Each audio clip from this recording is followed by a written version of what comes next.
आज चाहिँ हामी अर्को प्रब्लम हेर्छौँ। यो प्रब्लममा चाहिँ हामी अगाडिको प्रब्लममा के हेर्थ्यौँ भने बोल्ट कनेक्सनमा हामी सेयर क्यापेसिटी या बेरिङ क्यापेसिटी निकाल्थ्यौँ। सेयर र बेरिङ दुवै निकालेर जुन सबैभन्दा मिनिमम हुन्थ्यो त्यो सेलेक्ट गरेर बोल्ट स्ट्रेन्थ फाइन्ड गर्थ्यो। त्यो टाइपको प्रब्लमलाई भन्छ बेरिङ टाइप बोल्ट। बेरिङ टाइपको बोल्ट भन्छ त्यो प्रब्लमलाई, bearing type of bolt.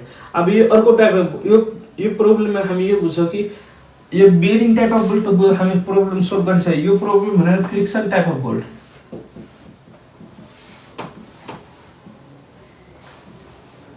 Friction type of bolt हो यो। फ्रिक्सन टाइप अफ बोल्टमा अब कसरी सोल्भ गर्ने यो यस्तो खाले प्रब्लम। फ्रिक्सन टाइप अफ बोल्टको लागि हामी क्लज नम्बर 10.4 मा हेर्न सक्नुहुन्छ। त्यही 10.4 र 10.42 त्यही लेखेको होला सबै। 10.4.3 मा स्लिप रेसिस्टेन्स त्यहाँ लेखेको होला। मैले यहाँ देखाइदिन्छु, यस्तो खाले फिगर होला त्यहाँ। यो साइडको फिगर यहाँ हुन्छ नि। 10.4 मा फ्रिक्सन ग्रिप टाइप बोल्ट यस्तो लेखेको छ नि। यो टाइपको के यो बोल्ट भन्न खोजेको के बुझ्छ। फ्रिक्सन टाइप अफ बोल्ट भन्न खोजेको सपोज यो दुईटा प्लेट छ, योमा तपाईँलाई बोल्ट कसनु भयो। बोल्ट कसदाखेरि हामी बोल्ट लगाएर नट बोल्ट योमा लगाएर त्यसपछि यसलाई दुवै साइडबाट नटलाई होइन यो नटलाई टेन्सनमा राख्ने के यसरी फोर्स लगाउने, तब यसलाई टाइट गर्ने। टाइट गर्दाखेरि टेन्सनमा हुन्छ र टाइट गर्दाखेरि त्यसपछि हामी टेन्सन फोर्स हटाउँदाखेरि के हुन्छ भने यो आफ्नो ओरिजिनल पोजिसनमा आएपछि के हुन्छ, यो दुवै प्लेटलाई झन् बेसरी कस्छ। यसमा मैले यहाँ लेखिदिन्छु हेर्नु। यदि दुईटा प्लेट छ यसरी सपोज यहाँ नट बोल्ट सेट गर्नुभयो भने अब फ्रिक्सन टाइप अफ बोल्टमा के हुन्छ भने तपाईँ यहाँ पनि टेन्सन लगाउनु, योमा पनि टेन्सन लगाउनु, एक्जेल फोर्स लगाएपछि अब यो लगाएपछि त्यसपछि यहाँ नट बोल्ट कसिदिनु के। नट बोल्ट कसेपछि त्यसपछि यो टेन्सन हटाइदिनु। यो टेन्सन हटाएपछि अब टेन्सन जतिखेर लाग्यो त्यतिखेर त केही त डेल्टा यल इन्क्रिज इलोङ्गेसन भएको होला।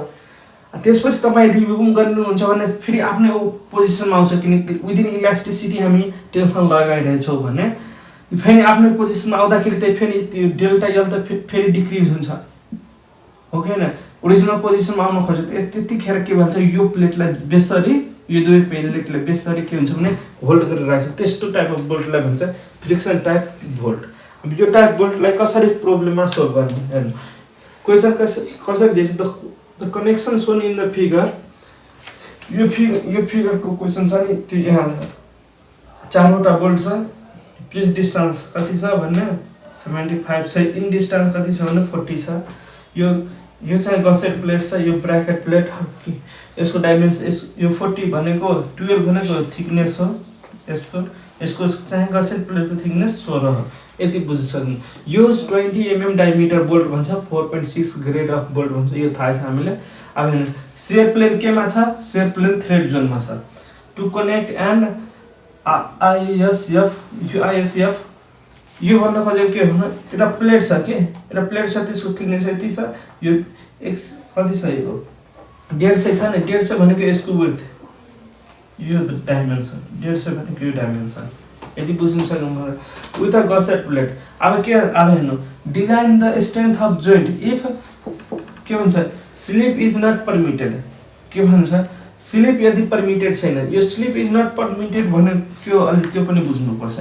यदि क्वेसनमा स्लिप इज नट परमिटेड भन्ने बित्तिकै यो बुझ्नुपर्छ कि दुईटा प्लेटलाई स्लिप हुन दिँदैन। यसको मतलब त्यो friction grip type of bolt connection भन्न खोजेको। यदि जहाँसुकै स्लिप इज नट परमिटेड भन्ने बित्तिकै फ्रिक्सन ग्रिप टाइप अफ बोल्टलाई कनेक्सन डिजाइन गर्नुपर्छ। त्यो कसरी गर्ने भने क्लास 10.4.3 मा स्लिप रेसिस्टेन्स त्यहाँ लेखेको होला। योमा त्यही फर्ममा यो लेखेको होला। यो हेर्नु म्यु एफ के एन ए र के एच यो सबै त्यही भ्यालु दिएको हुन्छ, त्यही हुन्छ नि डिस्क्रिप्सनमा त्यही भ्यालु दिएको होला। त्यसपछि तपाईँ केएच मा कन्फ्युजन हो। केएच मा जेनरली हामी 1 एज्युम गर्छौँ, जतिवटा सेयर प्लेन हुन्छ त्यति भ्यालु हामी यो गरिदिन्छौँ योमा। त्यो अब टेन्सन भएन। एफ नट भनेको प्रुफ लोडको कसरी क्यालकुलेसन त्यो पनि थाहा। एएनबी भनेको थ्रेड जोनको एरिया हुन्छ नि, थ्रेड जोनको एरिया हो। यो भ्यालु प्रुफ लोड आइसक्यो। अब हेर्नु सब मैले भ्यालु योमा राखेँ। अब हेर्नु यो गामा गामा एमएफ हुन्छ नि त्यो मैले यहाँ अल्टिमेट लोडको लागि राखेको छु त्यहाँ एउटा अप्सन अझै होला एट वर्किङ लोड अब डिजाइन लोड डिजायर्ड लोड त्यो अब अहिले मैले के गरिदिएँ भने अहिले यो एफ मैले यो भ्यालु त अल्टिमेटको लिएछु त्यस कारण मैले अल्टिमेटको राखेको छु अब यो सबै भ्यालु प्लोट गरेपछि हामीले VDSF को भ्यालु थाहा पायो अब यो VDSF भ्यालु यो स्ट्रेन्थ अफ बोल्ट हो स्ट्रेन्थ अफ बोल्ट कतिवटाको एउटाको तर यहाँ कतिवटा बोल्ट छ चारवटाको लागि 4 ले मल्टिप्लाई गरेपछि 120.76 किलोमिटर अब यति सोल्भ गरेपछि अब के बुझ्नु पर्छ जहिले पनि यदि स्लिप इज नट परमिटेड भन्ने बित्तिकै के बुझ्नु पर्छ friction grip type of bolt छ यदि स्लिप इज परमिटेड भन्ने बित्तिकै बियरिङ टाइप अफ बोल्ट छ बियरिङ टाइप बोल्ट यो बियरिङ टाइप बोल्ट यो फ्रिक्सन टाइप अफ बोल्ट छ friction type bolt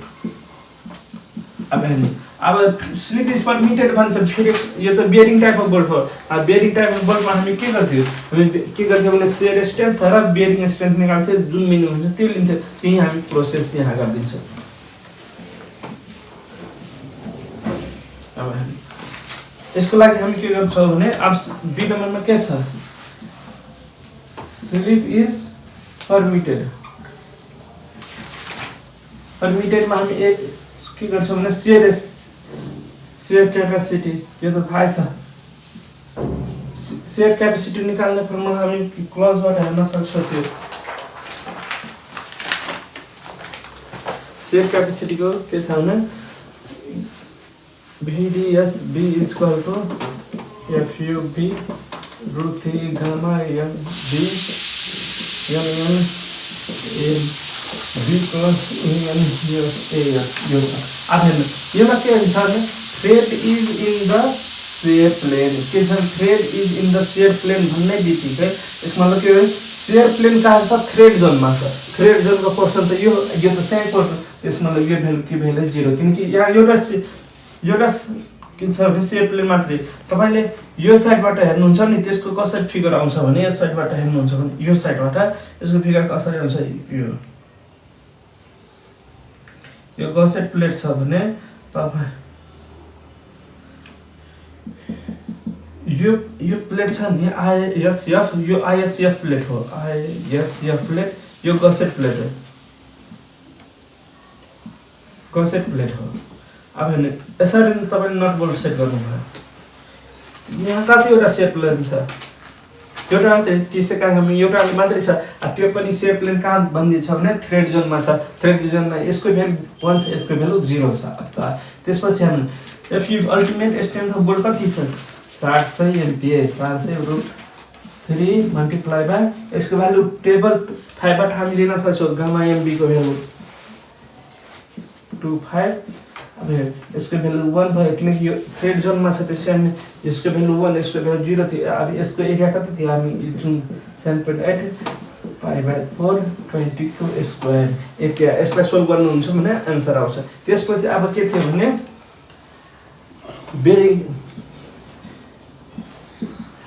bearing क्यापेसिटीको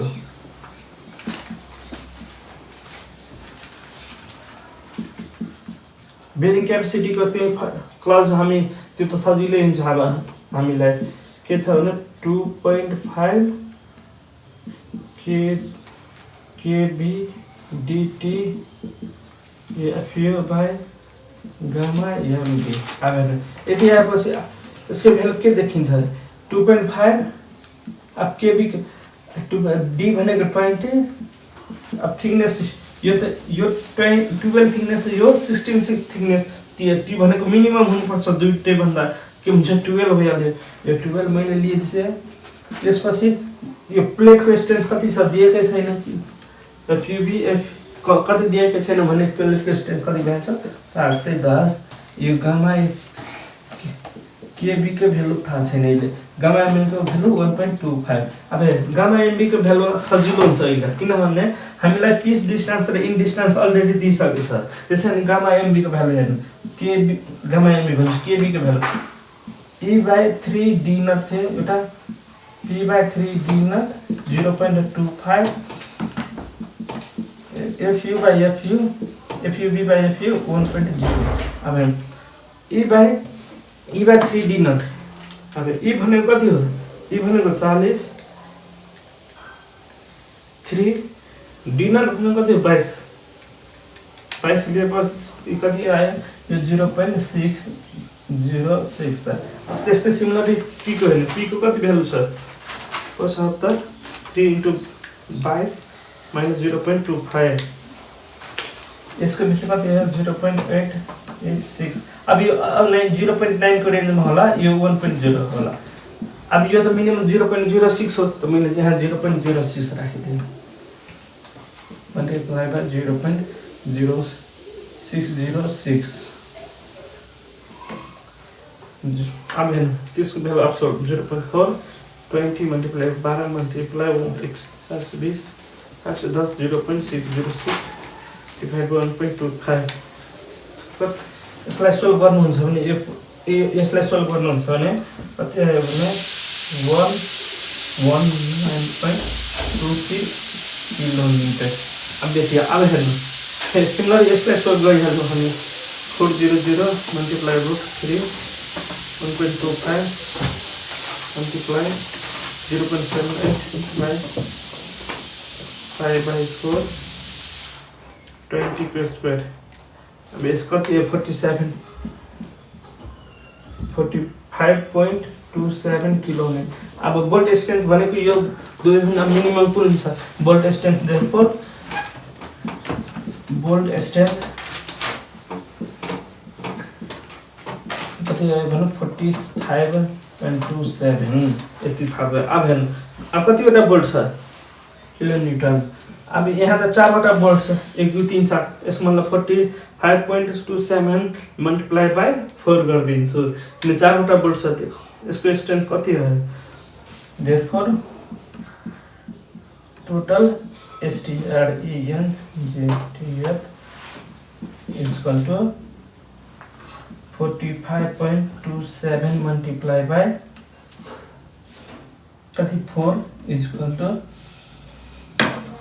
181.09 kilo newton. यति बुझ्नु भयो नि। अब हेर्नु यदि स्लिप इज नट परमिटेड भन्ने बित्तिकै हामी के बुझ्नु? बियरिङ टाइपको हो। हामी बियरिङ टाइपको कसरी क्याल्कुलेट गरेको थियो?